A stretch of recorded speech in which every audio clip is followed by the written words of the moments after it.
Algunas obligaciones nacen como cadenas en las muñecas, pero pueden transformarse en las alas que necesitábamos para volar. Hoy voy a contarte la historia de una mujer que fue vendida como pago de una deuda, que cruzó el altar como quien sube al patíbulo y que descubrió que a veces Dios escribe el amor con la tinta de la obligación. Acérquense, mi gente, porque esta historia les va a demostrar que no existe prisión que un corazón sincero no pueda transformar en hogar. Si crees que el amor verdadero puede nacer hasta de las cenizas de la humillación, deja tu like y dime aquí en los comentarios, ¿serías capaz de amar a alguien que te fue impuesto? Quédate hasta el final, porque esta historia pondrá tu idea del destino de cabeza. A finales del siglo XIX, en las regiones aisladas de México, historias como esta eran comunes. El campo guardaba secretos que la capital jamás conocería. En aquellas tierras olvidadas por el progreso, donde la ley de los hombres se doblegaba ante la ley de la necesidad, ocurrían arreglos que le sacarían los colores hasta a los curas más liberales. Pero la vida no preguntaba si estabas listo para el peso que pondría sobre tu espalda. Simplemente descargaba la carga y esperaba a ver si aguantabas de pie o caías de rodillas. Beatriz conocía bien el sabor amargo de esa verdad. A sus 30 años era considerada una solterona por el pueblo, aunque su belleza discreta todavía hacía que los muchachos voltearan a verla cuando pasaba por la plaza los domingos. Tenía ojos color miel que parecían guardar historias no contadas, cabellos castaños que brillaban al sol como hilos de bronce y manos delicadas que transformaban retazos en obras de arte. Era el tipo de mujer que no llamaba la atención a primera vista, pero cuya belleza crecía cuanto más se la miraba. Era una costurera de las buenas, de esas que las señoras ricas se disputaban en susurros en las fiestas de la iglesia. Su talento con la aguja se había vuelto leyenda en la región. Decían que podía copiar cualquier vestido importado solo con ver las ilustraciones de las revistas francesas que llegaban cada tantos meses. Sus bordados eran tan delicados que parecían telarañas tejidas con hilos de plata, y sus costuras eran tan perfectas que duraban generaciones. Pero el talento no llenaba la panza, y Beatriz lo sabía mejor que nadie. Ese don se había convertido en la única fuente de ingresos de la familia después de que su padre falleciera hacía 2 años, dejando más deudas que patrimonio, más vergüenza que honor. Su padre, don Joaquín, había sido un soñador, de esos que creían en negocios milagrosos e inversiones que prometían fortunas. Compró tierras malas, pidió dinero prestado a intereses que no podría pagar, firmó papeles que no leyó bien. Cuando su corazón cedió una tarde de agosto, dejó atrás a una viuda enferma, 3 hijos y una montaña de deudas que asfixiaban como una soga al cuello. La madre de Beatriz, doña Juana, llevaba más de 1 año en cama, consumida por una enfermedad que los médicos de la región no sabían nombrar, pero que todos reconocían por los ojos hundidos, la tos que no cesaba y la sangre que a veces manchaba el pañuelo. Era tuberculosis. Beatriz lo sabía, aunque nadie pronunciara la palabra en voz alta, como si el silencio pudiera aplazar lo inevitable. Doña Juana había sido una mujer fuerte, de risa fácil y manos siempre ocupadas, pero la enfermedad y la viudez le habían chupado la vida como una sanguijuela cruel.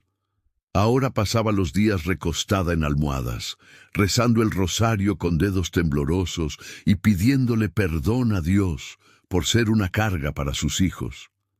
Beatriz le mentía todas las mañanas, diciéndole que todo estaba bien, que el dinero de las costuras alcanzaba para todo, que no debía preocuparse, pero doña Juana no era tonta.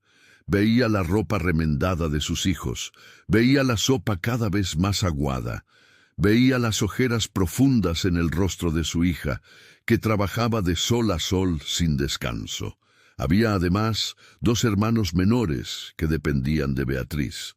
Antonio, de 16 años, era un muchacho espigado, de hombros anchos, pero todavía con la delgadez de la adolescencia mal alimentada.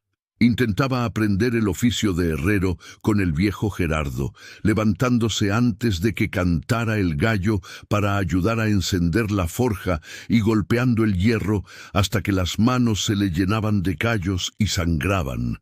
Ganaba una miseria, a veces ni siquiera dinero, solo la promesa de que un día sería un herrero de verdad y podría mantener a la familia. Cargaba sobre sus jóvenes hombros la culpa de no poder ser el hombre de la casa, de no poder salvar a su madre, de no poder aliviar la carga de su hermana. Por la noche, Beatriz lo oía rezar en voz baja en el rincón oscuro del cuarto que compartía con su hermana menor, pidiéndole a Dios que le diera fuerza, que lo hiciera más útil. Y estaba la pequeña Laura de apenas 12 años, una niña de ojos grandes y soñadores que aún no había perdido por completo la inocencia, a pesar de la pobreza. Ayudaba a Beatriz con los bordados más sencillos por las noches, a la luz del quinqué, sus deditos pequeños guiando la aguja con la concentración de quien sabe que cada puntada puede significar la diferencia entre comer o dormir con hambre. Laura era inteligente. Aprendió a leer sola, mirando las páginas del único libro que tenían en casa, una Biblia desgastada que había pertenecido a su abuela. Soñaba con ser maestra algún día, con enseñar a otros niños pobres a descifrar las letras. Pero Beatriz sabía que era un sueño imposible. Las niñas pobres no se convertían en maestras. La casa donde vivían era humilde, por no decir miserable. 3 cuartos apretados en una calle de tierra en los confines del pueblo, tan lejos de la plaza central que apenas se oía la campana de la iglesia. Tenía goteras que caían en tinas de lámina cuando llovía, creando una sinfonía triste de plin, plin, plin que acompañaba las noches de insomnio. Las paredes de adobe y bajareque se estaban descarapelando, revelando la trama de varas y lodo por debajo, y el techo de palma necesitaba reparaciones que no podían pagar. El fogón de leña en la cocina minúscula escupía más humo que calor. Pero la casa, por más pobre que fuera, estaba limpia. Beatriz se aseguraba de eso. El piso de tierra apisonada se barría todos los días. La poca ropa que tenían estaba siempre lavada y remendada con esmero, y siempre había un jarrito con flores del campo en la única ventana de la sala. Beatriz se levantaba antes de que saliera el sol y se dormía después de que se encendieran las estrellas, cosiendo vestidos de fiesta para muchachas que nunca la invitarían a sus bailes, remendando pantalones de hombres que no la mirarían 2 veces, bordando ajuares para novias que la trataban como a una sirvienta. Sus dedos vivían picoteados por la aguja, con pequeñas marcas de sangre seca que limpiaba distraídamente en el delantal. Le dolía la espalda de estar encorvada sobre el bastidor horas y horas. Le ardían los ojos por la luz débil del quinqué que necesitaba usar para trabajar de noche, pero no se quejaba. El trabajo era duro, pero era honrado, y mientras sus manos pudieran sostener una aguja, su familia no pasaría hambre, o eso pensaba, hasta aquella mañana de noviembre en que el mundo se le vino encima. El mensajero llegó antes del desayuno, en una mañana que empezó igual a todas las demás. Beatriz estaba en la pequeña sala que servía de taller, con el vestido de una clienta extendido sobre la mesa, hilvanando el dobladillo con puntadas invisibles. Laura estaba a su lado enrollando hilos en carretes, y de la cocina venía el olor débil a café ralo y el sonido de la tos de doña Juana. El mensajero era un tipo flaco, con cara de quien entregaba malas noticias profesionalmente. Vestía un saco negro, demasiado gastado para ser respetable, pero demasiado limpio para ser miserable, y cargaba un portafolio de cuero raído bajo el brazo. Tocó la puerta con 3 golpes secos oficiales que hicieron a Laura saltar del susto. Beatriz sintió una opresión en el pecho incluso antes de abrir. Nada bueno venía de hombres con cara de cobrador a la hora del desayuno. El hombre ni siquiera respondió al saludo. Solo preguntó si era ahí la residencia de la familia del finado Joaquín Hernández. Y al recibir la confirmación, entregó un sobre sellado con lacre rojo, como quien entrega una sentencia de muerte. Beatriz volvió adentro, cerró la puerta despacio y se sentó en la silla de mimbre que rechinó bajo su peso. Laura la observaba con los ojos muy abiertos, sintiendo el miedo sin entender exactamente por qué. Beatriz rompió el sello con dedos que no dejaban de temblar. La carta estaba escrita con una caligrafía perfecta, con tinta negra que parecía sangre seca sobre el papel amarillento. Era un cobro oficial de la deuda que su padre había contraído años atrás con el señor Francisco Salazar, dueño de la hacienda más próspera de la región. Su padre había pedido prestado para invertir en una plantación de café que nunca funcionó. Había prometido pagar en 2 años, había firmado un papel dando la casa como garantía. Beatriz ni siquiera sabía que esa deuda existía. Su padre nunca se lo contó. Se llevó el secreto a la tumba, quizá por vergüenza, quizá esperando un milagro que nunca llegó. Y ahora el acreedor cobraba lo que se le debía, con intereses acumulados que habían transformado el valor original en algo monstruoso. Eran 500 pesos, una fortuna que a Beatriz le tomaría 20 años de costura día y noche para juntar, y el plazo era de 30 días. La casa sería embargada, los pocos muebles subastados y la familia echada a la calle. Beatriz sintió que el suelo se le abría. Se aferró a los brazos de la silla, respiró hondo y obligó al desmayo a retroceder. No podía desmayarse. Era lo único que mantenía a esa familia en pie. Laura preguntó asustada qué decía la carta, pero Beatriz dobló el papel. Lo guardó en el bolsillo del delantal y forzó una sonrisa que dolió más que llorar. Mandó a la niña a ayudar a su madre con el desayuno. Se quedó sola en la sala, mirando el vestido a medio terminar sobre la mesa. Era un vestido de fiesta que le dejaría 5 pesos. Ahora, esos 5 pesos parecían una broma cruel. Necesitaba 100 veces esa cantidad. Por más que trabajara, no podría juntar esa suma. Beatriz bajó la cabeza y dejó caer las lágrimas. Pero las lágrimas no pagan deudas. Después de unos minutos se secó la cara, se levantó y tomó una decisión. Tenía que hablar con ese hombre, implorar por más tiempo, por un acuerdo, por cualquier migaja de misericordia. 2 días después, en una mañana de cielo despejado que parecía burlarse de su tragedia, Beatriz estaba frente a los portones de la hacienda San Antonio. Se había puesto su mejor vestido, que era el menos remendado, se había recogido el cabello en un chongo sencillo y había caminado los 5 kilómetros desde el pueblo, porque no tenía dinero para pagar un aventón en carreta. La hacienda quitaba el aliento.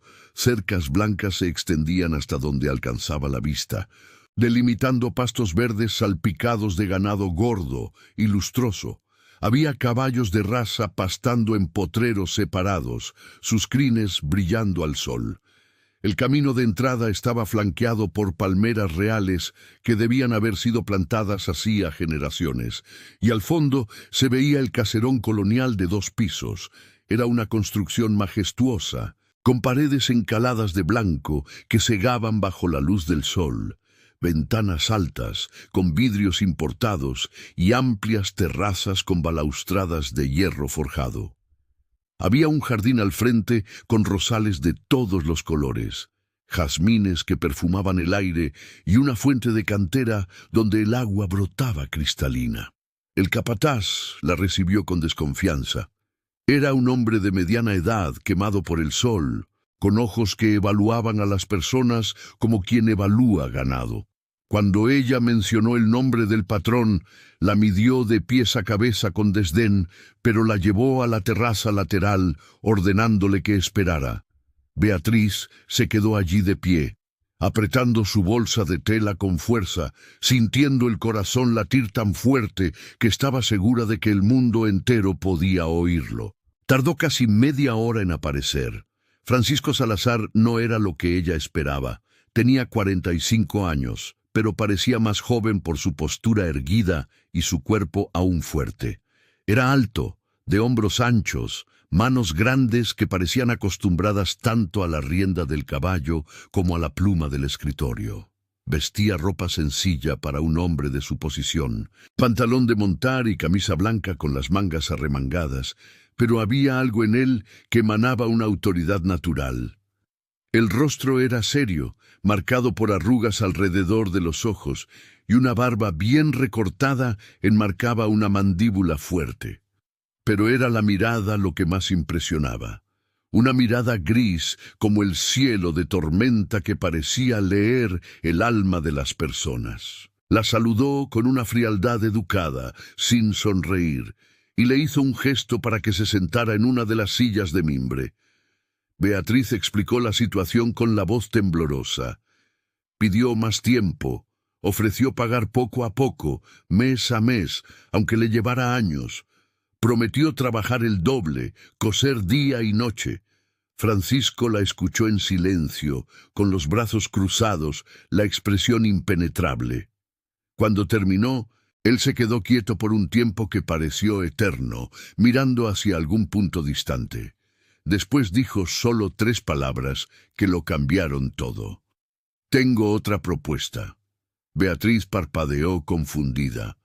Él caminó hasta la balaustrada de la terraza, mirando sus tierras. Empezó a hablar con voz grave, pausada. Dijo que estaba cansado de vivir solo, que la sociedad le exigía una esposa, que la casa necesitaba una patrona.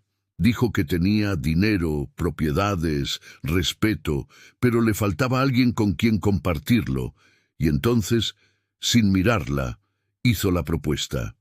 Matrimonio. Perdonaría toda la deuda, garantizaría tratamiento médico para su madre, pagaría los estudios de sus hermanos, aseguraría que la familia nunca más pasara necesidad. A cambio, Beatriz se convertiría en su esposa, cuidaría de la casa, aparecería a su lado en los eventos sociales. No habló de amor, no prometió romance. Fue directo, práctico, frío como una transacción de ganado. Beatriz sintió la humillación quemarle la garganta como hiel. Ella no era ganado para ser negociado, no era mercancía para saldar una deuda. Pero cuando abrió la boca para negarse con orgullo, la imagen de su madre tosiendo sangre invadió su mente. La imagen de sus hermanos pequeños siendo echados a la calle. Las palabras de rechazo murieron antes de nacer. Bajó la cabeza, las lágrimas quemándole los ojos, y con la voz quebrada dijo que sí, que aceptaba. Francisco asintió como quien cierra un buen negocio.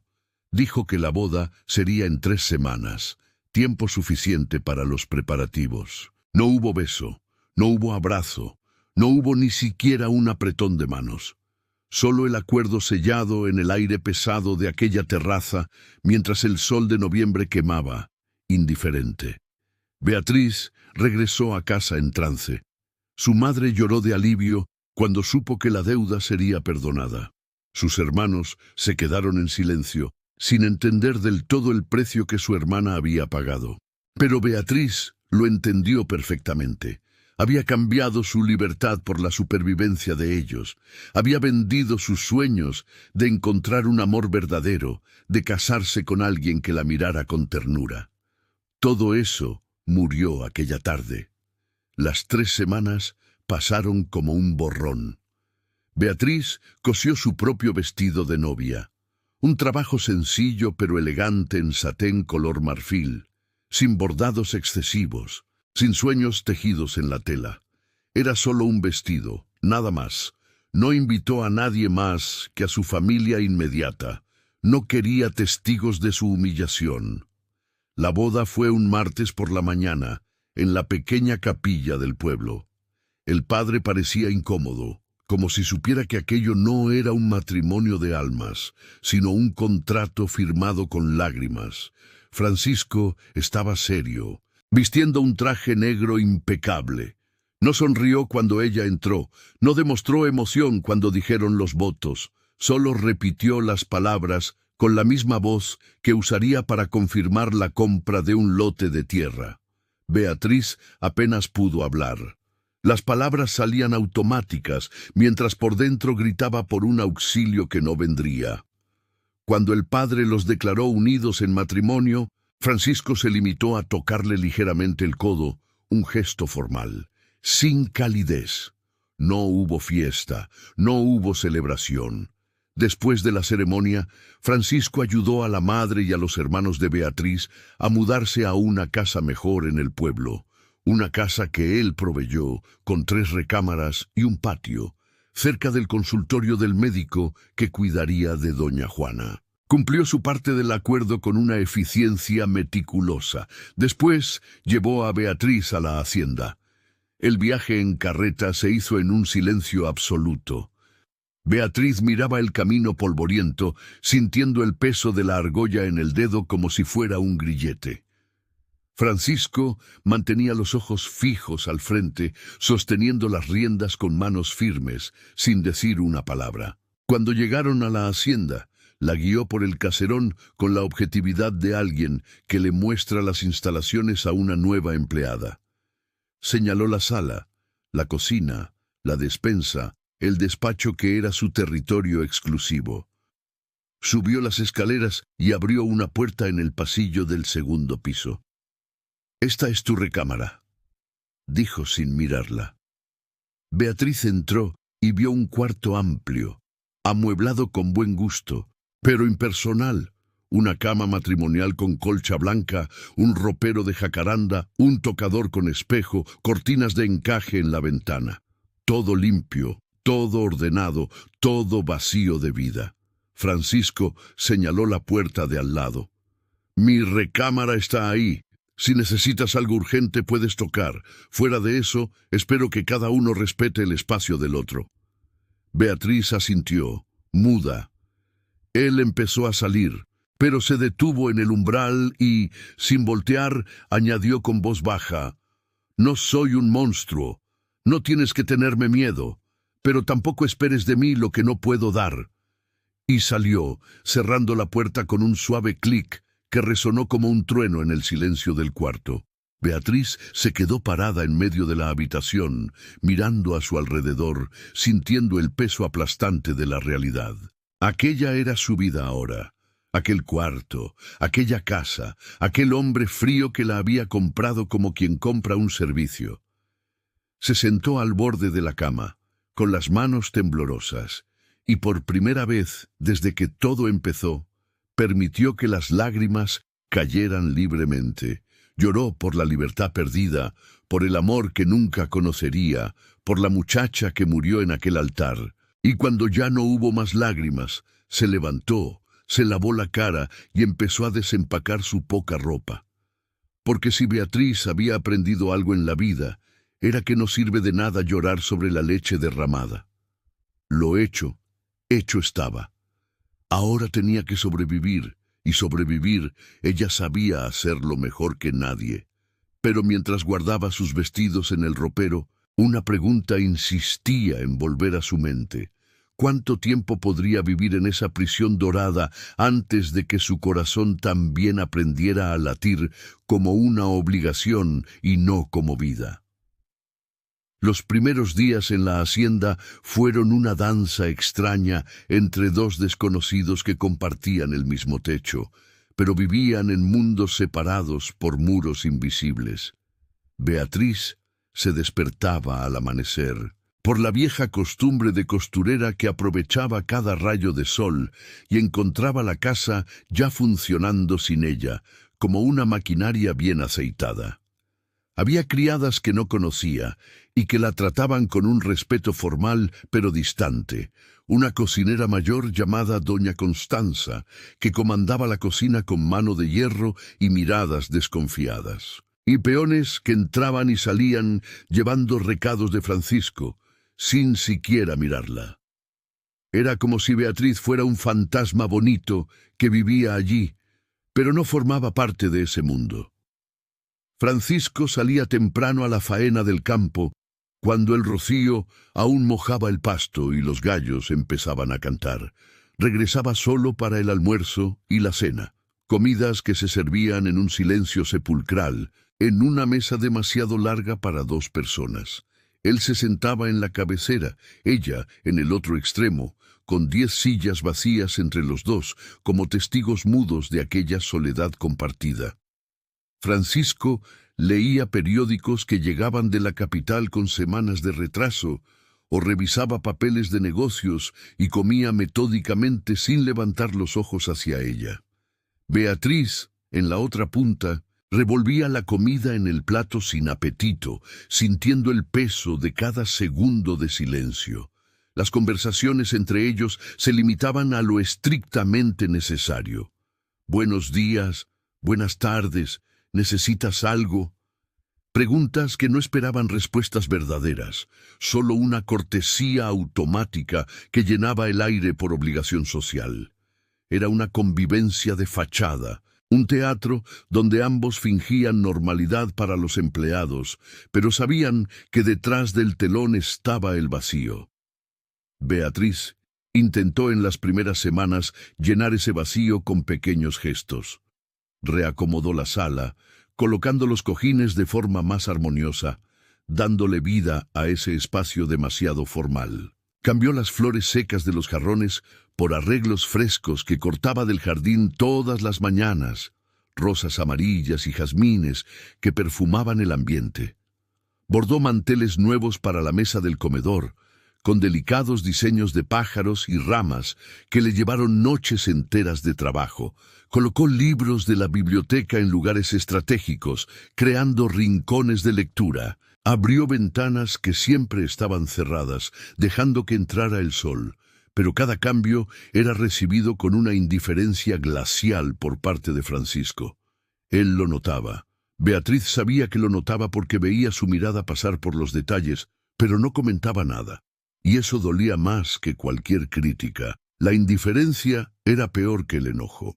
Lo que más lastimaba a Beatriz no era la frialdad de él en sí, sino la abrumadora sensación de invisibilidad.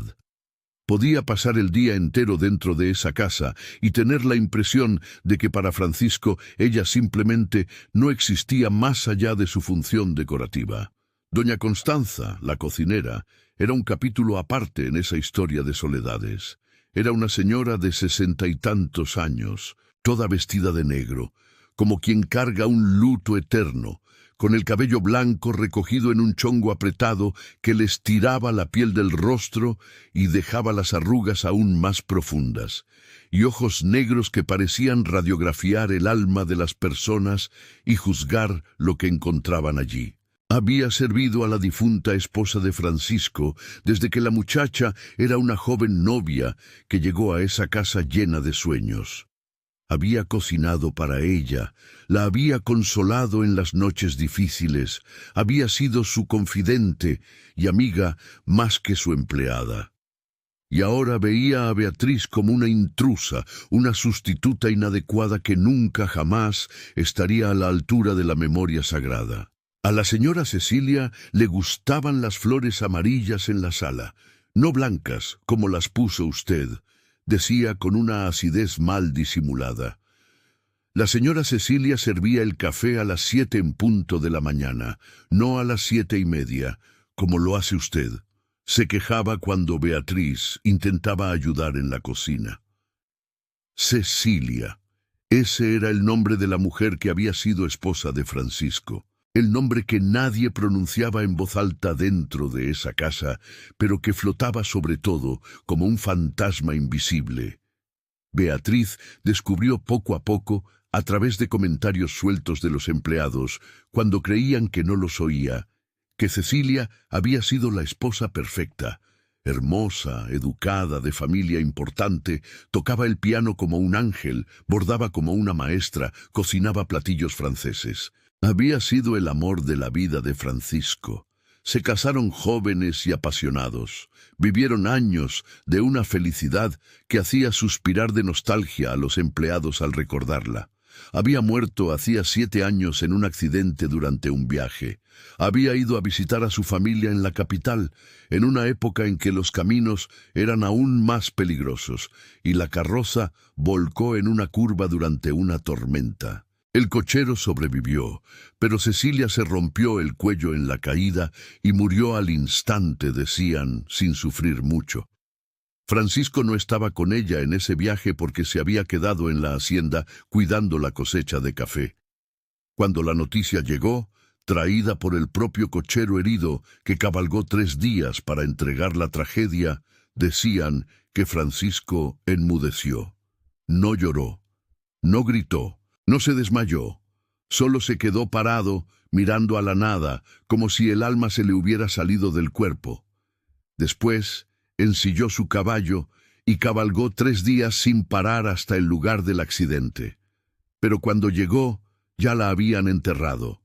Se arrodilló frente a la tumba recién cavada y se quedó allí un día entero, bajo la lluvia, bajo el sol, sin comer, sin beber. Cuando regresó a la hacienda, era otro hombre. Había encerrado su corazón en un ataúd junto con Cecilia. Desde entonces nunca más rió, nunca más cantó, nunca más habló del futuro con esperanza. Vivía el presente como una obligación. Beatriz escuchaba estas historias y sentía una mezcla de compasión y desesperación. Compasión, porque entendía el dolor de perder a alguien amado.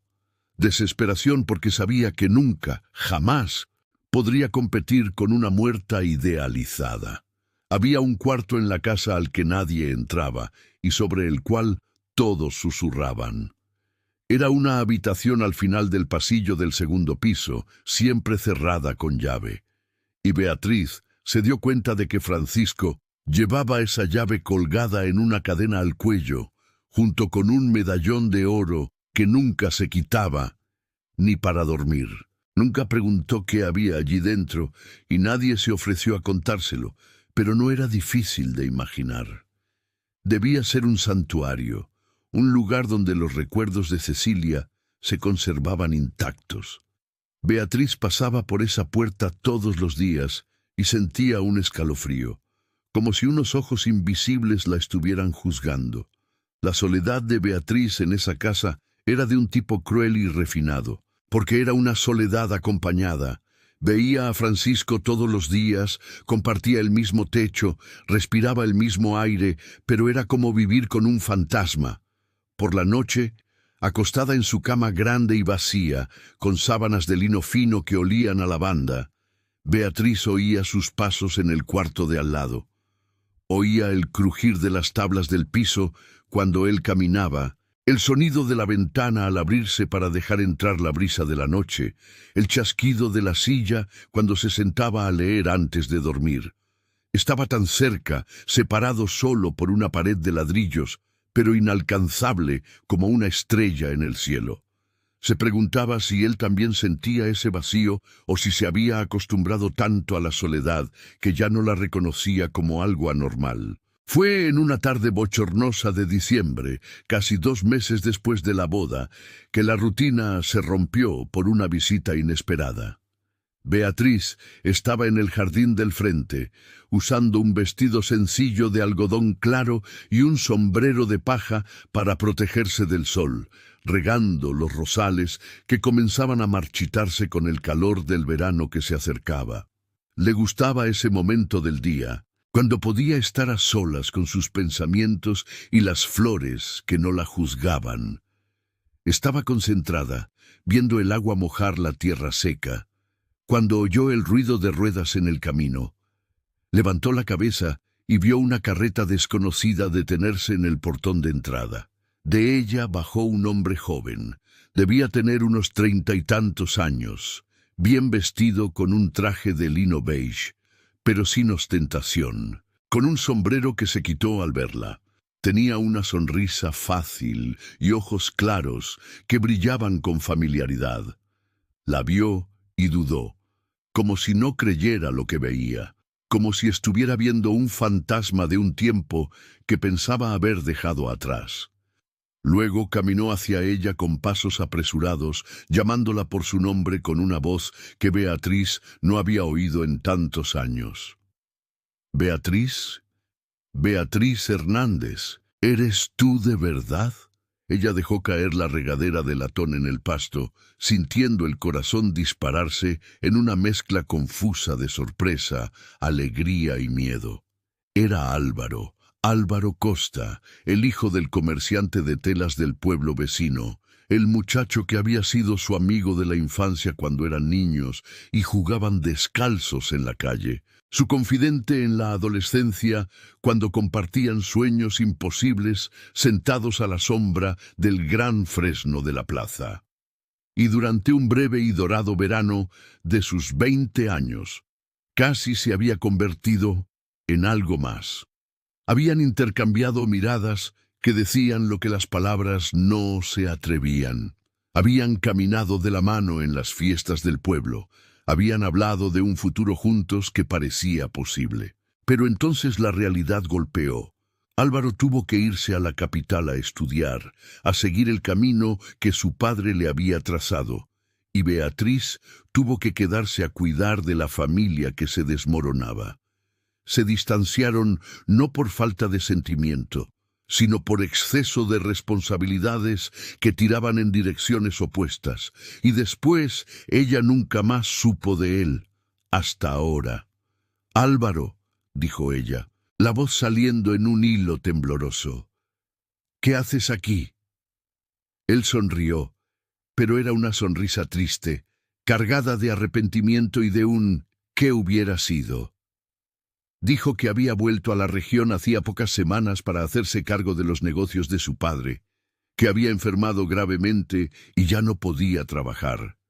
Dijo que había crecido en la capital, había estudiado, había prosperado, pero que el corazón nunca olvidó sus raíces, y que se enteró, por chismes en el pueblo, que Beatriz Hernández se había casado con el viudo de la hacienda San Antonio.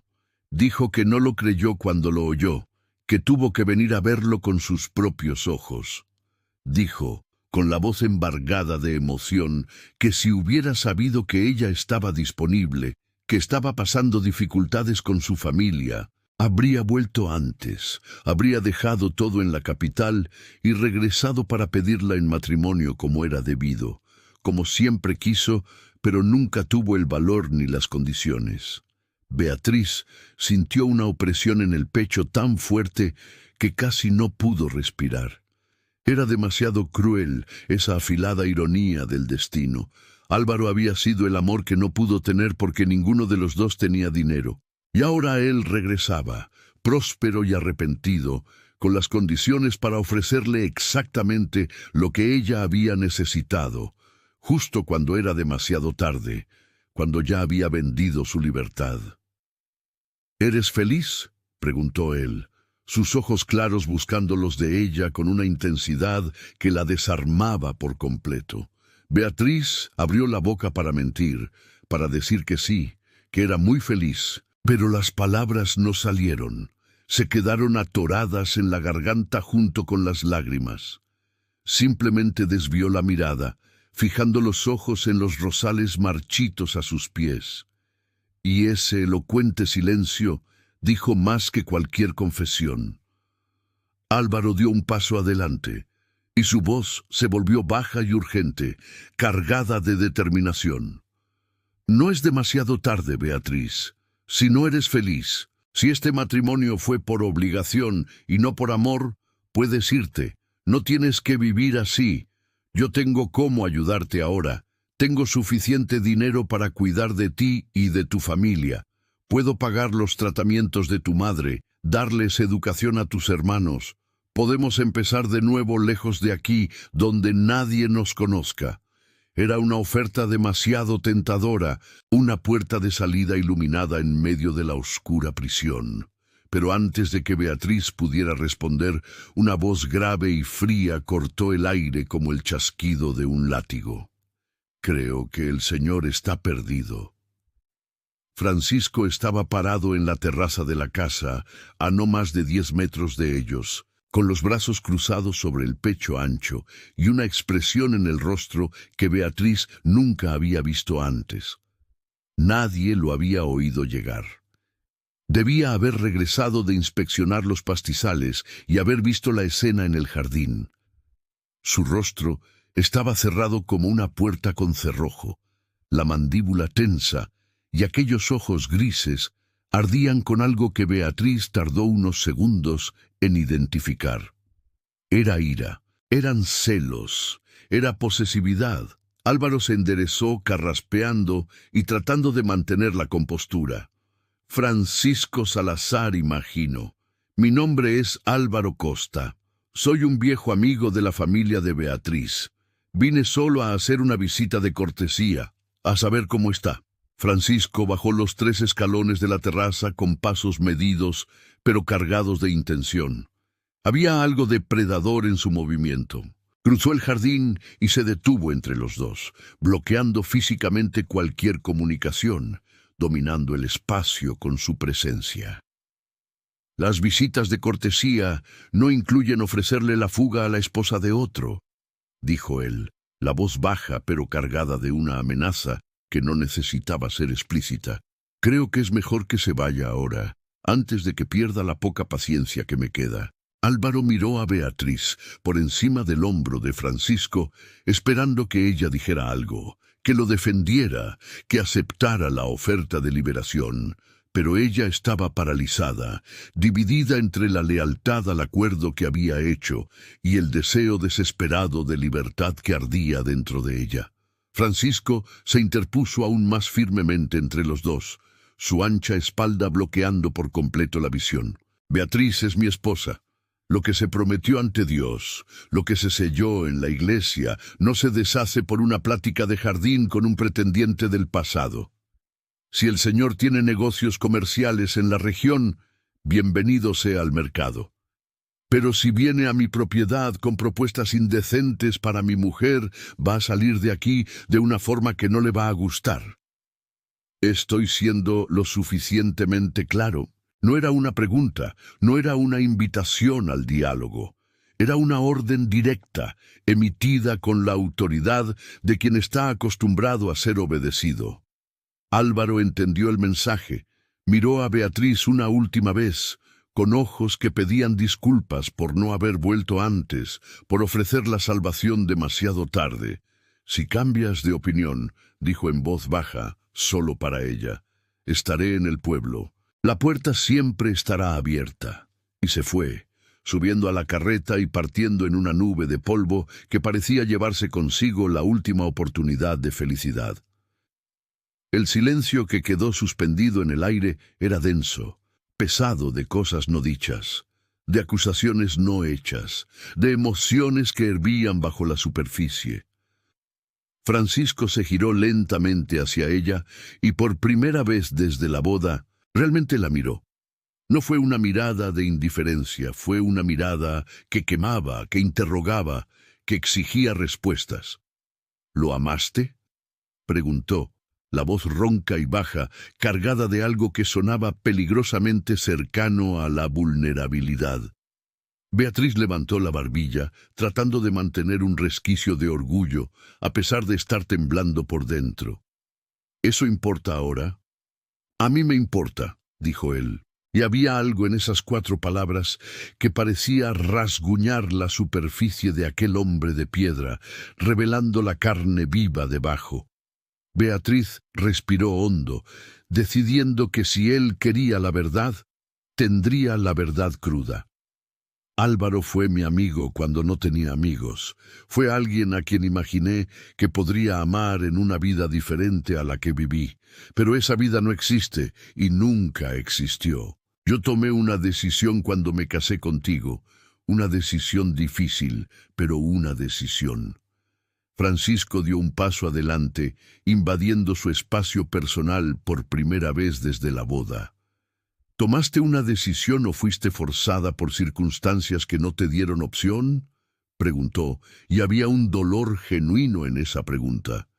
Elegí salvar a mi familia, dijo Beatriz, la voz firme, a pesar del temblor que sentía por dentro. Y si eso significa vivir en una casa grande y bonita donde soy invisible, donde me tratan como a un mueble decorativo, pues que así sea. He sobrevivido a cosas peores que la indiferencia. Francisco retrocedió como si hubiera recibido una bofetada.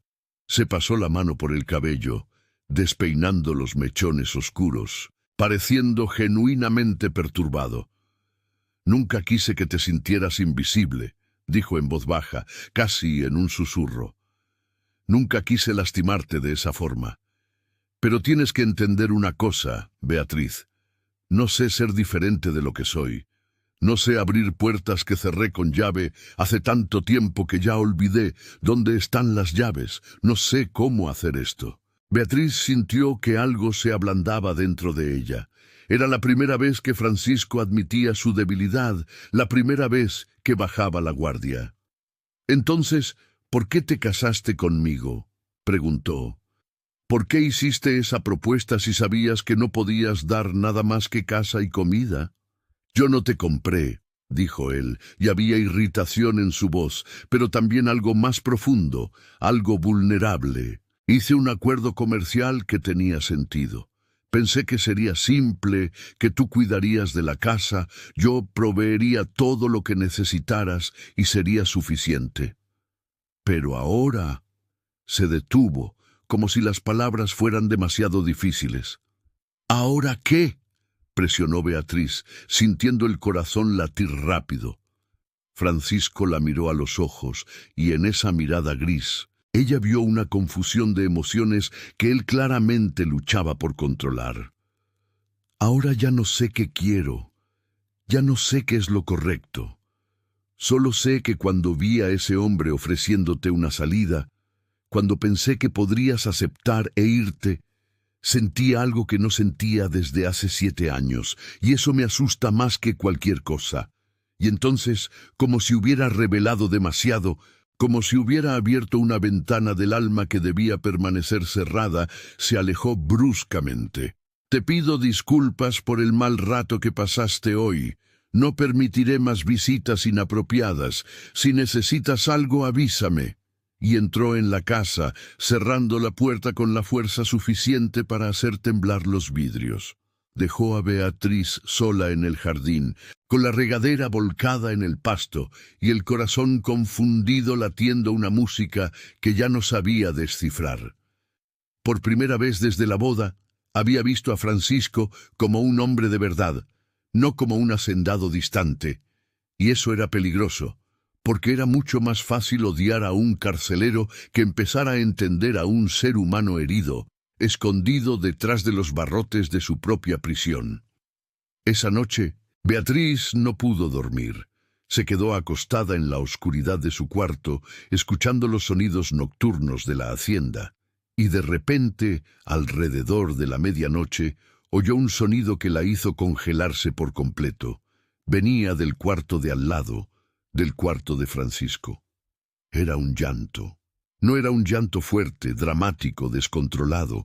Era un llanto ahogado, contenido, como si tuviera la cara enterrada en la almohada, como si le diera vergüenza hasta de sus propias lágrimas, como si intentara no hacer ruido.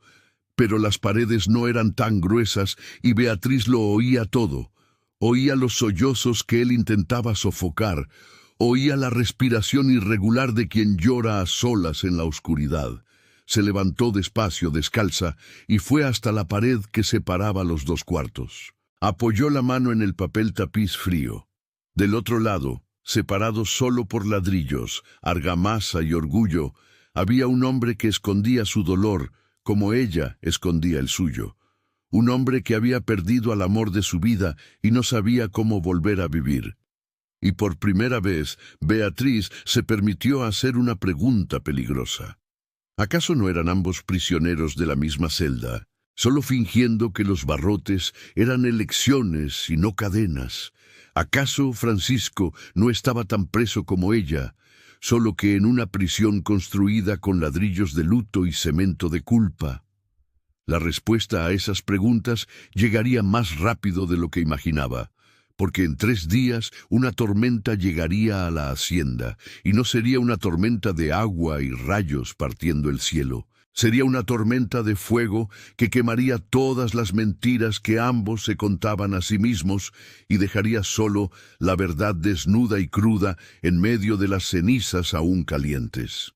3 días después de aquella noche en que Beatriz oyó llorar a Francisco, el cielo amaneció pesado. No era el peso común de las nubes de lluvia que los campesinos conocían bien y hasta celebraban en tiempos de sequía. Era un peso diferente, opresivo, como si el propio aire estuviera cargado de presagios. El calor era sofocante, incluso antes de que el sol saliera por completo, de esos calores que hacen que el sudor escurra por la espalda y pegue la ropa al cuerpo. Los animales estaban inquietos, los caballos relinchaban nerviosos en los establos.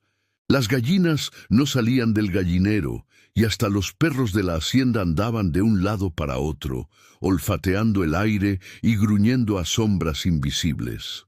Doña Constanza, que había nacido en esa región y conocía los humores del cielo mejor que nadie, miró por la ventana de la cocina temprano y se persignó. «Hoy se va a caer el cielo», murmuró para sí misma mientras revolvía la olla de dulce en la leña. «Se va a caer el cielo». Beatriz sintió el cambio en el aire en cuanto abrió los ojos.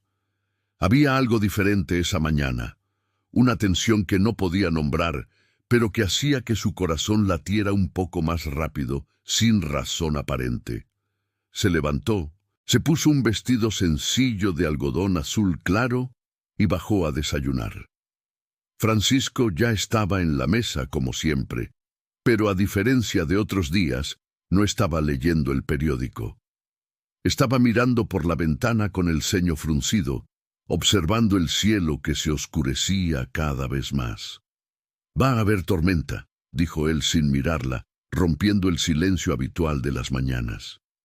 «Una tormenta fea. Ya mandé a los peones a recoger el ganado de los pastizales más lejanos y a reforzar las cercas. Si la cosa se pone fea, quédate dentro de la casa, lejos de las ventanas». Era la conversación más larga que habían tenido en semanas, y Beatriz se sorprendió tanto que solo asintió en silencio. La mañana pasó lentamente, con esa sensación de espera que precede a las grandes tragedias. El cielo se fue oscureciendo gradualmente, tiñéndose de un extraño tono verdoso que Beatriz nunca había visto. El viento comenzó a soplar, primero suave, luego cada vez más fuerte, haciendo que los árboles del jardín se doblaran y las hojas volaran en remolinos. Alrededor del mediodía, los primeros rayos comenzaron a rasgar el cielo, seguidos de truenos tan fuertes que hacían temblar las paredes del caserón. Beatriz estaba en la sala, tratando de concentrarse en un bordado, pero las manos le temblaban cada vez que un trueno más fuerte estallaba. Nunca le había tenido mucho miedo a las tormentas, pero esta era diferente. Esta parecía tener vida propia, furia propia. Francisco entró en la sala, mojado por la lluvia que había comenzado a caer con fuerza. Había ido a verificar que todos los animales estuvieran a salvo, que las ventanas del granero estuvieran bien cerradas. «La lluvia está fuerte», dijo, quitándose el sombrero empapado. «Y va a empeorar. Los rayos están cayendo muy cerca. Me quedaré aquí adentro hasta que pase». Se sentó en uno de los sillones, algo que rara vez hacía durante el día, siempre ocupado con el trabajo de la hacienda. Beatriz siguió bordando o fingiendo bordar, porque en realidad estaba completamente consciente de su presencia allí, tan cerca, en una intimidad forzada por la tormenta. El silencio entre ellos era pesado, cargado de todo lo que se había dicho y no dicho en los últimos días. Fue entonces cuando sucedió. Un rayo cayó tan cerca que la luz los cegó por un segundo, seguido inmediatamente por un trueno que explotó como un cañón. Y entonces llegó el olor, un olor a quemado, fuerte y acre. Francisco saltó del sillón de un brinco. «¡Fuego!», gritó corriendo hacia la ventana. Beatriz soltó el bordado y corrió tras él. Por la ventana vieron el humo negro que subía de la parte trasera de la casa, arrastrado por la lluvia, pero aún así denso y amenazador. El rayo había alcanzado el techo del ala este del caserón, justo donde estaban las recámaras del segundo piso. Las llamas ya comenzaban a lamer las maderas viejas y resecas, alimentadas por el fuerte viento de la tormenta. «Llama a los empleados», le gritó Francisco a Beatriz mientras corría hacia la escalera. «Necesitamos agua, cubetas. Gente, rápido». Beatriz no perdió tiempo. Corrió a la cocina, gritando por doña Constanza, que ya había visto el humo y estaba organizando a los peones que se refugiaban en el granero. En cuestión de minutos, se formó una cadena humana, pasando cubetas de agua desde la cisterna hasta el segundo piso, en una lucha desesperada contra las llamas que se extendían demasiado rápido. La lluvia ayudaba, pero no era suficiente. El fuego había encontrado las vigas de madera seca del techo y se alimentaba vorazmente. Beatriz subía y bajaba las escaleras cargando cubetas, las manos lastimadas por las asas de metal, el vestido empapado de agua y sudor. El humo le ardía en los ojos y en la garganta, pero no se detenía. Francisco estaba en el centro del incendio, arrojando agua directamente a las llamas, el rostro negro de hollín, la camisa rasgada. Los empleados trabajaban como un hormiguero desesperado, pero todos sabían que estaban perdiendo la batalla. El fuego era más rápido, más fuerte, y entonces Beatriz se dio cuenta de algo que le heló el corazón. El ala este, el pasillo del segundo piso. Allí estaba la habitación cerrada con llave, la habitación a la que nadie entraba, la habitación donde Francisco guardaba los recuerdos de Cecilia. Las llamas iban directo hacia allá. Beatriz miró a su alrededor, buscando a Francisco, y lo vio en el otro extremo del pasillo, concentrado en apagar el fuego que amenazaba las recámaras principales. Sabía que él aún no se había dado cuenta. Y de repente, como si el destino hubiera decidido que era hora de forzar una elección, se encontró ante una decisión. Podía simplemente no decir nada. Podía dejar que el fuego consumiera esa habitación, que quemara todos esos recuerdos que mantenían a Francisco atado al pasado, que la convertían a ella en una eterna segunda opción. Sería tan fácil. El incendio haría lo que ella nunca podría hacer.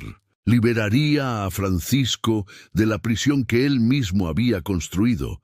Pero cuando Beatriz miró la puerta de esa habitación, cuando vio el humo comenzando a filtrarse por debajo de la madera, no vio a una rival muerta. Vio a una mujer que había sido amada, que había sido feliz en esa casa, que había dejado a un hombre tan destrozado que nunca más pudo recuperarse. Y Beatriz, que conocía el dolor de la pérdida, que había visto a su madre consumirse, que había enterrado a su padre, no pudo dejar que esos recuerdos murieran. «¡Francisco!», gritó con toda la fuerza que tenía en los pulmones. «¡La habitación! El fuego está llegando a la habitación». Francisco giró la cabeza confundido por un segundo y entonces entendió. Sus ojos se abrieron de pánico. Soltó la cubeta que sostenía y corrió por el pasillo, pasando junto a Beatriz sin verla. Cuando llegó a la puerta de la habitación cerrada, se detuvo. El humo ya era denso allí, el calor insoportable. Se arrancó la cadena del cuello con fuerza, rompiéndola, tomó la llave e intentó meterla en la cerradura con manos temblorosas. «¡No abre!», gritó desesperado.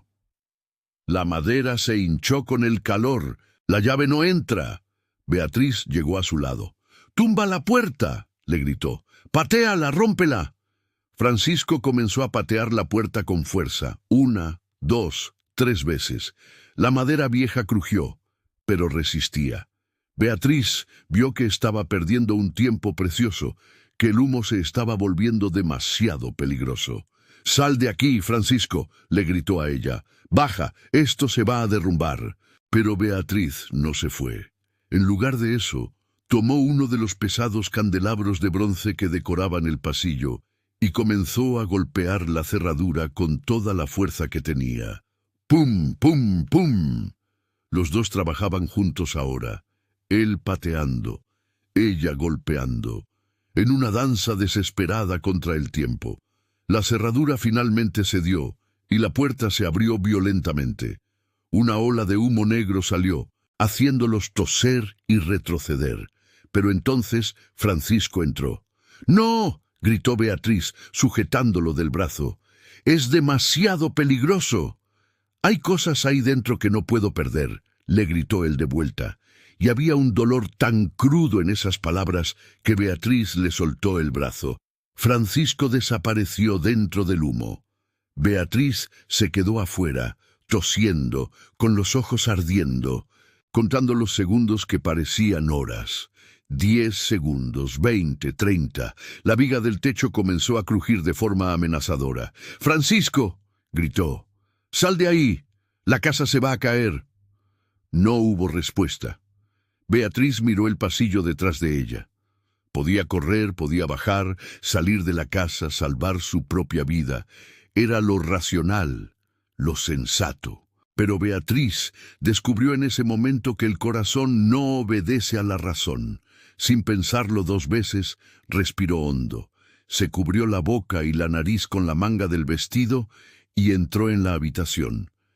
El humo era tan denso que apenas podía ver un palmo delante de ella. El calor era insoportable. Tropezó con algo, cayó de rodillas, se levantó, tanteando las paredes. «¡Francisco!», gritó, la voz ahogada por la tela. «¿Dónde estás?». Y entonces lo vio. Estaba arrodillado en el suelo, abrazado a una maleta de cuero, tratando de arrastrarla pero sin fuerzas. El humo se había apoderado de sus pulmones. Beatriz corrió hacia él, lo tomó de un brazo y tiró. «¡Levántate!», le gritó. «Deja eso, vamos a salir». «No», gritó él de vuelta, tosiendo violentamente. «Hay cartas, hay fotos, hay...». «No importa», gritó Beatriz, y con una fuerza que no sabía que tenía, le arrancó la maleta de las manos y la arrojó lejos. «Tu vida importa más. Levántate». Le pasó el brazo por encima de sus hombros y lo levantó. Francisco estaba pesado, mareado por el humo, pero se apoyó en ella y comenzaron a caminar, tropezando, tosiendo, prácticamente ciegos. Beatriz ya no sabía dónde estaba la puerta, ya no sabía dónde estaba la salida. El humo le quemaba los pulmones, sus piernas flaqueaban, iban a morir allí, los dos juntos, abrazados en ese infierno. Pero entonces una mano fuerte agarró el brazo de Beatriz y los jaló con fuerza. Era José, el capataz, que había subido a buscar al patrón. Los arrastró por el pasillo, por las escaleras, hasta la terraza del frente, donde el aire limpio y la lluvia aún caían con fuerza. Beatriz y Francisco se desplomaron en el suelo de madera, tosiendo violentamente, escupiendo humo negro, luchando por respirar. Doña Constanza corrió con agua, con paños mojados. Poco a poco, su respiración se normalizó, la tos fue disminuyendo. Cuando Beatriz finalmente pudo abrir bien los ojos, lo primero que vio fue a Francisco mirándola. Estaba acostado a su lado, el rostro negro de hollín, los ojos rojos, pero esa mirada gris estaba fija en ella, con una intensidad que nunca antes había visto. «¿Entraste ahí?», dijo él, la voz ronca por el humo. «Entraste a un cuarto en llamas para sacarme». Beatriz intentó sentarse, pero el cuerpo no le obedecía muy bien. «Ibas a morir», dijo ella simplemente. «No iba a dejarte». «¿Pero por qué?», preguntó Francisco. Y había una genuina confusión en ese «¿por qué?». «¿Por qué arriesgaste tu vida para salvar los recuerdos de mi esposa muerta? ¿Por qué no dejaste que el fuego se lo llevara todo y te liberara de una vez?». Beatriz lo miró por un largo momento. La lluvia caía alrededor de la terraza. El fuego aún ardía adentro, pero los empleados lo tenían bajo control. Y allí estaba ella, empapada, sucia de hollín, lastimada. tratando de explicar algo que ni ella misma entendía por completo.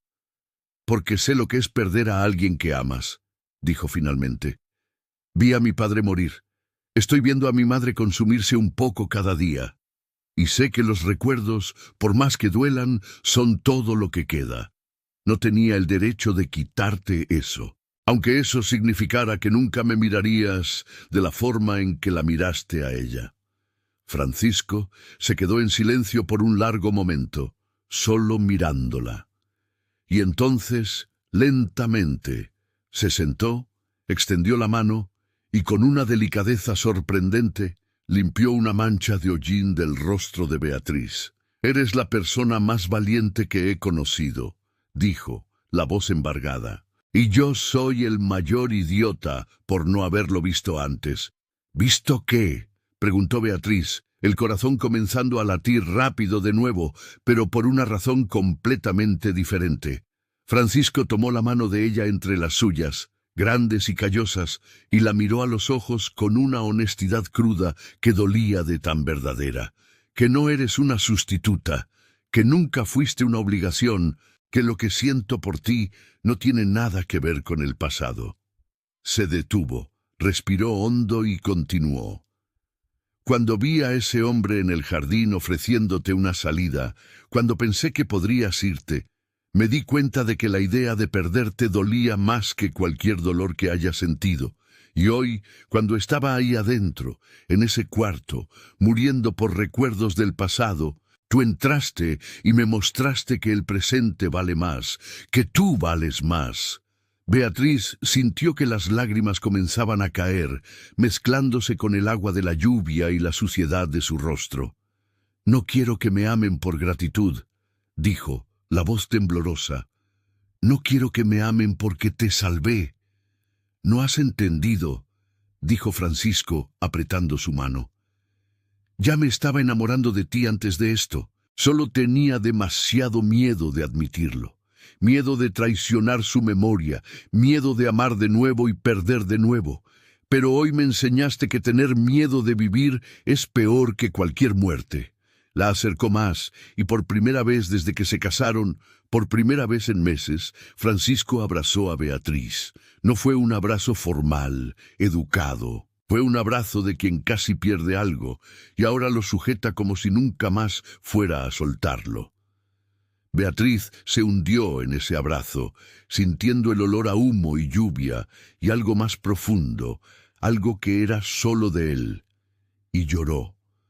Lloró por el miedo que sintió, por la muerte que casi llegó, pero también por el alivio, por la abrumadora sensación de que finalmente, ya no estaba sola en esa casa. Se quedaron así, abrazados bajo la lluvia que comenzaba a amainar, mientras detrás de ellos el fuego era finalmente controlado por los empleados.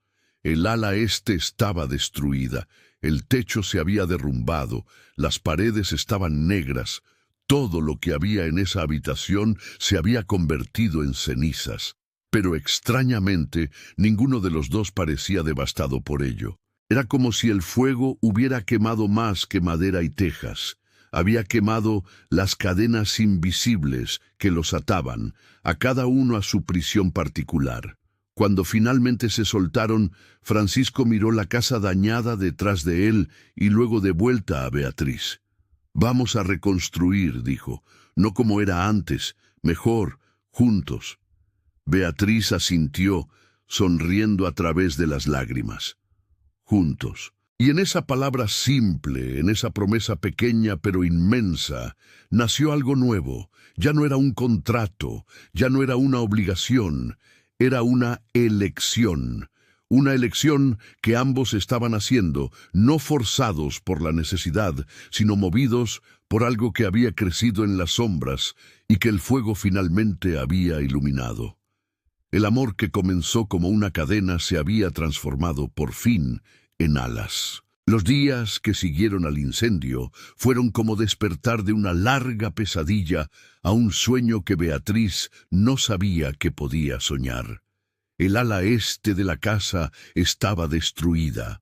Las paredes negras de hollín atestiguaban la furia del fuego, pero extrañamente la hacienda nunca pareció tan llena de vida. Francisco cambió. No fue un cambio abrupto, sino gradual, como si cada día se permitiera ser un poco más humano, un poco menos fantasma. Empezó a desayunar conversando realmente con Beatriz, no solo intercambiando formalidades. Le preguntaba cómo había dormido, si necesitaba algo. Le contaba sobre los planes para la reconstrucción. Almorzaban juntos, discutiendo si la nueva ala debería tener ventanas más grandes, si deberían cambiar la disposición de los cuartos. Cenaban y él le pedía su opinión sobre asuntos de la hacienda, sobre negocios, tratándola como una verdadera compañera y no como un adorno. Y una noche, por primera vez desde la boda, Francisco tocó a la puerta de la recámara de Beatriz. Ella abrió con el corazón desbocado, sin saber qué esperar. Él estaba allí, descalzo, con su camisa de dormir, pareciendo casi tímido. «No puedo dormir», dijo simplemente. «El silencio del otro lado de la pared me incomoda. ¿Puedo pasar?» Beatriz abrió más la puerta y él entró, pero no fue a la cama. Se sentó en el sillón cerca de la ventana y ella se sentó al borde de la cama, y conversaron. Conversaron hasta que el sol comenzó a salir, sobre todo y sobre nada. Él le contó sobre su infancia en la hacienda, sobre el padre rígido que lo crió para ser hacendado y no para ser feliz. Ella le contó sobre su madre costurera que le enseñó el oficio, sobre los juegos con sus hermanos cuando todavía había comida en la mesa. Él habló de Cecilia, y por primera vez no fue con la voz de quien habla de una santa, sino de una mujer real. Contó que era hermosa, pero también terca, que tocaba el piano maravillosamente, pero desafinaba al cantar, que lo amaba, pero también lo volvía loco de coraje a veces. Y al humanizar su memoria, Francisco se liberó de la idealización que lo aprisionaba. «La amé mucho», dijo, mirando por la ventana la aurora que pintaba el cielo. «Y siempre amaré ese recuerdo, pero no es justo para ti, y no es justo para mí, seguir viviendo en una tumba. Cecilia está muerta, yo estoy vivo, y tú me hiciste recordarlo». Beatriz sintió que le ardían los ojos. «No quiero que la olvides, nunca quise eso». «Lo sé», dijo Francisco mirándola. «Por eso eres tan especial. No intentaste competir con un fantasma. Me mostraste que se puede amar de nuevo, sin traicionar lo que ya fue. Que el corazón es lo suficientemente grande para honrar el pasado y abrazar el futuro». Se levantó del sillón, caminó hacia ella y se arrodilló frente a ella, tomando sus manos entre las suyas. «Beatriz, cuando te pedí matrimonio fue un acuerdo comercial, frío, práctico, sin alma, pero ahora quiero pedírtelo de nuevo como se debe». El corazón de Beatriz casi se detuvo. «Francisco, déjame terminar», pidió apretando sus manos. «No tengo un anillo para ofrecerte ahora y no estoy en una terraza florida. Estoy aquí, todavía sucio de hollín, en una casa medio quemada, pidiéndole a la mujer más valiente que conozco que me dé una segunda oportunidad. Una oportunidad de hacer que este matrimonio sea lo que debió haber sido desde el principio. No una transacción, no una obligación, sino la elección de dos personas que quieren construir una vida juntas». Beatriz sintió las lágrimas correr libremente. «¿Me estás pidiendo matrimonio de nuevo?» «Lo estoy haciendo», dijo Francisco, y había un brillo en sus ojos que ella nunca había visto. Era esperanza, era miedo, era amor crudo y nuevo. «Y no aceptaré una respuesta por obligación. Solo la aceptaré si realmente quieres, si puedes perdonarme por haber sido un idiota durante tanto tiempo». Beatriz le tomó el rostro con ambas manos y sonrió a través de las lágrimas. «Sí», dijo, «1000 veces sí. Y entonces, por primera vez, se besaron. No fue un beso de novela, perfecto y ensayado. Fue un beso torpe, salado por las lágrimas, pero verdadero.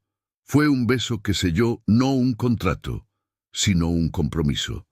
Cuando se separaron, Francisco apoyó su frente en la de ella. «Te amo», dijo, las palabras saliendo temblorosas pero firmes. No sé cuándo empezó. Si fue cuando bordaste esos manteles tratando de darle vida a la casa, si fue cuando enfrentaste a doña Constanza sin miedo, o si fue cuando entraste a un incendio por mí, pero sé que te amo, Beatriz. Así como eres, con tu fuerza y tu dulzura, con tu pasado y tu futuro, te amo. Yo también te amo, dijo Beatriz, y era verdad. No sabía cuándo había sucedido, cuándo el resentimiento se había transformado en compasión, y la compasión en algo más profundo.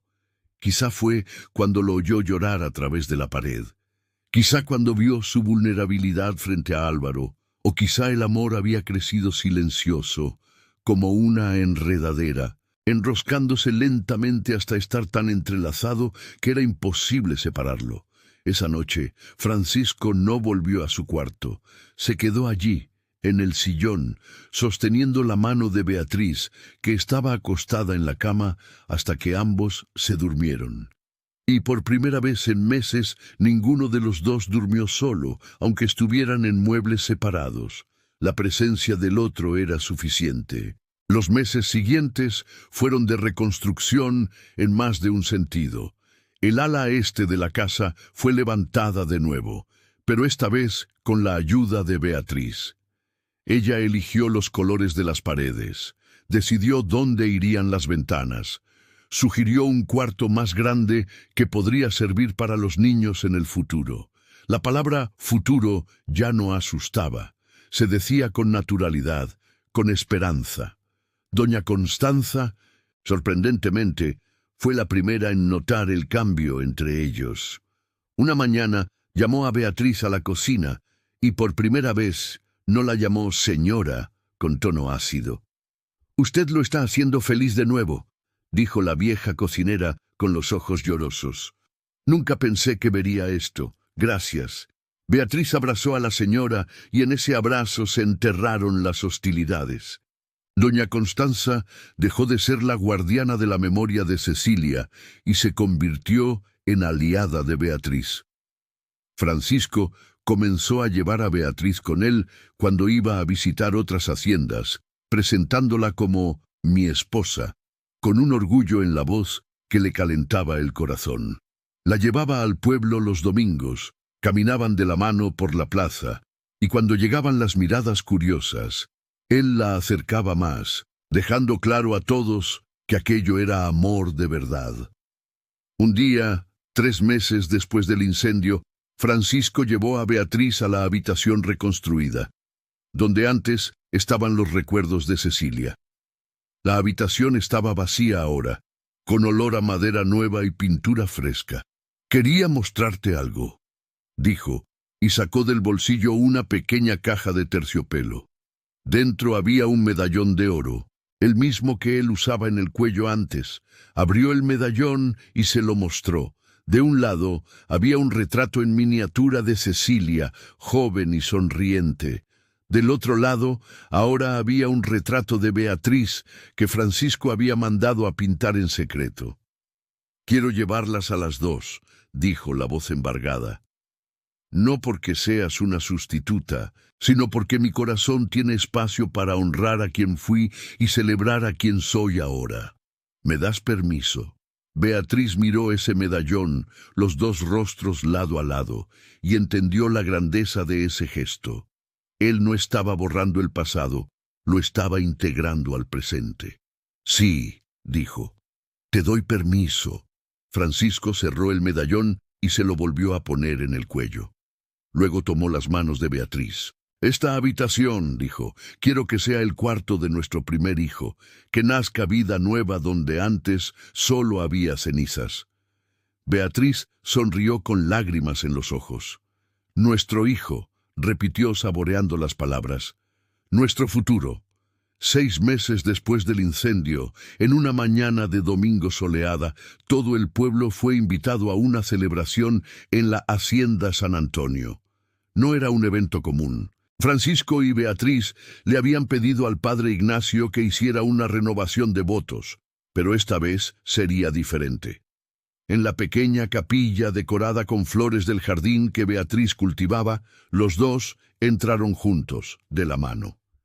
Beatriz llevaba un vestido que ella misma había cosido, ya no de satén sin vida, sino de seda color marfil, con delicados bordados de flores. Francisco vestía su traje negro, pero esta vez había una sonrisa en su rostro.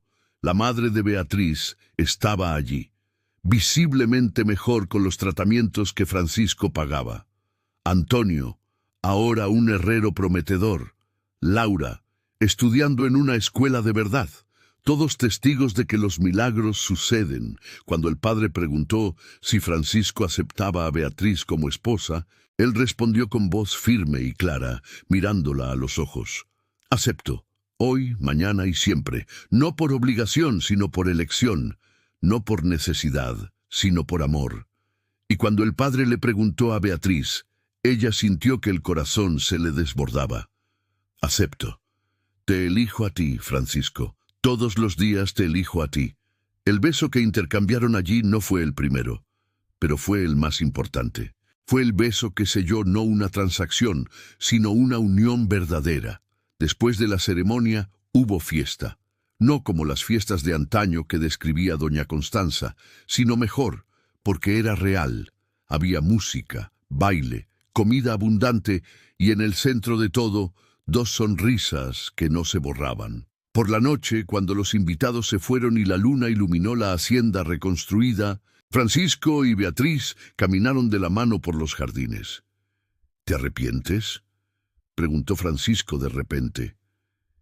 De haber aceptado mi propuesta aquel día, de haber cambiado tu libertad por la seguridad de tu familia. Beatriz se detuvo y lo miró. Me arrepiento de muchas cosas en la vida, dijo. Me arrepiento de no haber tenido más tiempo con mi padre. Me arrepiento de no haber podido darle más consuelo a mi madre antes, pero de aceptar tu propuesta, nunca, porque esa obligación me trajo hasta aquí, hasta ti, hasta este amor que ni siquiera sabía que existía. Francisco la atrajo en un abrazo. Pasé 7 años muerto en vida, dijo. Tú me resucitaste, me enseñaste que es posible amar de nuevo, de forma diferente, pero no menor. Eres el milagro que no sabía que necesitaba. Se quedaron allí, abrazados bajo las estrellas, y ya no había un silencio pesado entre ellos. Había paz, había aceptación, había un amor que había crecido en las cenizas de 2 soledades y se había transformado en algo hermoso y verdadero. Cuentan por esa región que la hacienda San Antonio volvió a ser próspera después de aquel incendio, que las cosechas se volvieron más abundantes, que el ganado se multiplicó, que la casa reconstruida brillaba al sol como una joya. Pero el verdadero milagro no estaba en la prosperidad material, sino en la risa que volvió a resonar por los pasillos. Estaba en las mañanas en que Francisco se despertaba temprano, solo para ver dormir a Beatriz. Estaba en las tardes en que ella le llevaba café a su despacho y se quedaban conversando de todo y de nada. Estaba en las noches en que dormían abrazados, ya no en cuartos separados, sino juntos, finalmente juntos. Y cuando, 1 año después, nació su primer hijo, un niño de ojos grises como el padre y cabello castaño como la madre, Francisco sostuvo al bebé en sus brazos y lloró. Pero no eran lágrimas de tristeza, eran lágrimas de gratitud. Gratitud por estar vivo, gratitud por haber tenido el valor de amar de nuevo. Gratitud por Beatriz, que le había sido impuesta como una obligación, pero que se había revelado como la mayor bendición de su vida. Beatriz, abrazando a su esposo y a su hijo, sintió que todo había valido la pena, cada lágrima derramada, con cada noche de soledad, cada momento de dolor, porque todo había sido el camino hasta allí, hasta ese amor, hasta esa familia, hasta esa vida que era mucho más hermosa que cualquier sueño que hubiera podido soñar sola. Y si alguien le preguntaba muchos años después, cuando ya era abuela y contaba historias a sus nietos bajo la sombra del fresno del jardín, si se había casado por amor, ella sonreiría y diría: me casé por obligación, pero aprendí a amar por elección. Y esa elección, mis queridos, hizo toda la diferencia. Y así, mi gente, Beatriz y Francisco, nos enseñaron que no toda obligación es una maldición. A veces, Dios disfraza las bendiciones de imposiciones para que las valoremos cuando se revelan. Nos mostraron que el amor verdadero no nace hecho, sino que se construye ladrillo a ladrillo, perdonando los errores, acogiendo las heridas, transformando las cenizas en un jardín. Si estás pasando por una situación que parece no tener salida, recuerda, el capítulo más doloroso puede ser solo la introducción del milagro. Lo que hoy parece una prisión, mañana puede ser la puerta a la libertad. Nunca te rindas, nunca pierdas la fe, porque Dios escribe derecho con renglones torcidos. Y a veces el amor más hermoso es el que menos esperábamos. Comparte esta historia con alguien que necesite creer que no hay callejón sin salida. Suscríbete al canal Cuentos del Corazón, activa la campanita y deja tu like para fortalecer nuestra cadena de fe. Y cuéntame aquí en los comentarios, ¿crees que el amor puede nacer hasta de las situaciones más difíciles? Nos vemos en la próxima historia. Un beso en el corazón de cada uno. Quédense con Dios.